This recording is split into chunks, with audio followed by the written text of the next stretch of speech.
नमस्कार, मी डॉक्टर नारायणी कल्पतरू क्लिनिकमध्ये डॉक्टर सारिकांबरोबर काम करते. आपण सध्या टेंडन ओव्हरयूज इंजरीजच्या सिरीजमध्ये आता आपण लोअर एक्स्ट्रीमिटीमध्ये जे कंडिशन्स आपल्याला बघायला मिळतात त्याच्याबद्दल डिस्कस करणार आहोत. सो आज मी तुम्हाला पटेला टेंडनोपॅथीबद्दल सांगणार आहे. पटेला टेंडनोपॅथी म्हणजे गुडघ्यामधली जी स्नायू असतात त्याच्या ओव्हरयूजमुळे, म्हणजे त्याचा जास्त वापर केल्यामुळे किंवा त्याला काही इंजरी झाल्यामुळे जे आपल्याला पेन होतं, जी कंडिशन होते त्याला पटेला टेंडनोपॅथी बोलतात. सो हे युजली आपल्याला ॲथलीट्समध्ये, जे लोक स्पोर्ट्स खेळतात ह्यांच्यामध्ये युजली आपल्याला जास्त दिसतं, ज्यांच्यामध्ये उड्या मारायचं जास्त काम असतं, जसं की बास्केटबॉलमध्ये, टेनिसमध्ये, फुटबॉलमध्ये, ज्याच्यामध्ये गुडघ्यावर सडनली जास्त फोर्सनी वजन पडतं. अशा मूवमेंट्समध्ये युजली आपल्याला पटेला टेंडनोपॅथी होऊ शकतं. बट हे अदरवाईज पण जेव्हा आपण जिममध्ये कुठली एक्सरसाइज करताना आपल्या गुडघ्यावर सडनली वजन पडलं तेव्हा पण आपल्याला ही कंडिशन होऊ शकते. किंवा नॉर्मल लोकांना ज्यांना सवय नसते काही हाय इंटेन्सिटी ॲक्टिव्हिटी करायची, त्यांच्यामध्ये पण हे होऊ शकतं. म्हणजे तुम्ही जर स्टेअर्स चढत नसाल नॉर्मली, बट सडनली तुम्ही खूप जास्त स्टेअर्स चढले किंवा उठायचं बसायचं जास्त झालं तुमचं, तरी पण तुम्हाला ही कंडिशन होऊ शकते. सो पटेला टेंडनोपॅथीमध्ये आपण युजली काय बघतो की आपल्या गुडघ्याच्या भागामध्ये जो स्नायू असतो तिकडे सूज येते आणि तिकडे आपल्याला पेन होतं.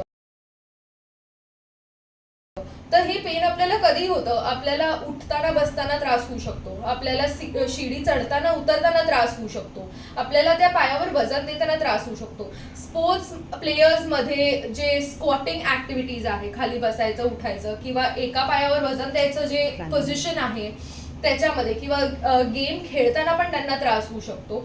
सो ह्या सगळे सिम्पटम्स आपल्याला दिसतात. तर पटेला टेंडनोपॅथीमध्ये आधी आपण ट्रीटमेंट काय द्यायचो, आधी आपल्याला सांगितलं जायचं की तुम्ही मेडिसिन्सवर रिलाय करा, सो दॅट आपण पेन किलर्स घ्यायचो आणि पेन कंट्रोल करायचो. त्याच्यानंतर आपण बर्फ लावायचो, आयसिंग करायचो, आपण त्याला आराम द्यायचो, रेस्ट करायचो, आपल्या ॲक्टिव्हिटीज थांबायचे, आपण स्पोर्ट्स खेळू नव्हतो शकत, आपल्याला ब्रेक घ्यायला लागायचा आपल्या स्पोर्ट्समधनं आणि आपल्याला घरच्या कामांमधनं किंवा बाहेर फिरायला जायला पण आपल्याला जमत नव्हतं. स्टेअर क्लाइम्बिंगमध्ये आपल्याला डिफिकल्टी येत होती. बट आत्ताच्या रिसर्चच्या अनुसार आपल्याला पटेला टेंडनोपॅथीसाठी स्ट्रेंथनिंग करणं खूप गरजेचं आहे. ठीक आहे, हे स्ट्रेंथनिंग आपलं ग्रॅज्युअली आपल्याला वाढवायचं आहे, त्याचं चॅलेंज वाढवायचं आहे, ग्रॅज्युअली आपल्या स्नायूंची ताकद इन्क्रीज करायची आहे. हे केल्यामुळे काय होतं, आपलं दुखणं पण हळूहळू कमी होतं आणि आपल्या स्नायूंची ताकद वाढते. तर आपल्याला जे ॲक्टिव्हिटीज करायचे आहेत त्याच्यासाठी आपले स्नायू तयार होतात. सो मी तुम्हाला आता काही व्यायाम दाखवणार आहे जे आपण पटेला टेंडनोपॅथीमध्ये करू शकतो. पण हे व्यायाम करायच्या आधी तुम्ही तुमच्या फिजिओथेरपिस्टकडे कन्सल्ट करा, तुमचं कंडिशन प्रॉपरली डायग्नोज करून घ्या आणि मगच हे व्यायाम करा. सो पहिला व्यायाम आहे आपला एक सिम्पल स्क्वॉट. स्क्वॉटमध्ये आपण काय करतो, दोन्ही पायांमध्ये अंतर ठेवतो खांद्यां एवढा आणि आपण खाली गुडघ्यांमधनं खाली वाकायचं आहे. ठीक आहे, असं बेसिकली आपली मुवमेंट अशी असणार ज्याच्यामध्ये आपण खुर्चीवर बसायची मुवमेंट करतो, त्याला आपण स्क्वॉट बोलतो. ह्याच्यामध्ये आपल्या गुडघ्यांवर प्रेशर यायला पाहिजे, तुम्हाला थोडंसं दुखणं जाणवलं पाहिजे. 50% दुखणं जाणवलं नॉर्मल आहे, त्याच्यापेक्षा जास्त दुखणं जर जाणवलं असेल तर तुम्हाला एक्सरसाइज कमी करायची आहे. ठीक आहे, आपण स्क्वॉट्स आपण 10 रेपिटेशन करू शकतो, म्हणजे आपण असं 10 वेळा करू शकतो. ठीक आहे, आणि 2 ते 3 वेळा आपण सेट्समध्ये करू शकतो आणि दिवसातनं 2 ते 3 वेळा करू शकतो. सो स्क्वॉट्स केल्यानंतर आपलं दुखणं थोडंसं कमी होईल, आपण आपल्या ॲक्टिव्हिटीज करू शकू. पण सपोज आपल्याला कम्प्लीट अजून रिलीफ नाही मिळाला, आपल्याला 10-20% अजून दुखणं उरलं आहे आणि आपल्याला अजून आपल्या स्नायूंची ताकद वाढवायची आहे, तर आपण स्क्वॉट्समध्ये कसं प्रोग्रेस करणार, तर आपण डबल लेग स्क्वॉटवरनं सिंगल लेग स्क्वॉट करू शकतो, ज्याच्यामध्ये एका पायावर वजन द्यायचं आहे, दुसरा पाय आपल्याला फोल्ड करायचा आहे आणि आपल्याला खाली सेम स्क्वॉट करायचा आहे. बट बऱ्याच लोकांना हा स्क्वॉट डिफिकल्ट वाटू शकतो. सो त्याच्या आधी आपण एक शिडीचा व्यायाम करू शकतो आणि तो शिडीचा व्यायाम जमल्यानंतर आपण सिंगल लेग स्क्वॉट ट्राय करू शकतो. सो शिडीच्या व्यायामासाठी आपल्याला काय करायचं आहे, आपल्याला वर चढायचं आहे. सो स्टेप क्लाइम्बिंगच्या एक्सरसाइजमध्ये आपल्याला काय करायचंय, आपल्याला ऍक्च्युली खाली उतरायचंय. तर तुमच्या जर राईट गुडघ्यामध्ये दुखणं असेल तर आपण लेफ्ट पायाने खाली उतरणार आहोत, राईट गुडघा वर ठेवणार आहोत. म्हणजे राईट गुडघ्यावर आपल्याला वजन आलं पाहिजे आणि प्रेशर जाणवलं पाहिजे. ठीक आहे. सो आपण विदाऊट सपोर्ट लेफ्ट पाय खाली घेणार, कारण तुम्हाला राईट पायामध्ये दुखणं आहे, आणि मग आपण वर येणार. आणि खाली जाताना आपल्याला लक्ष द्यायचंय की आपण एकदम कंट्रोल आणि स्लो मुवमेंट करतोय. आपल्याला हळूहळू खाली उतरायचंय.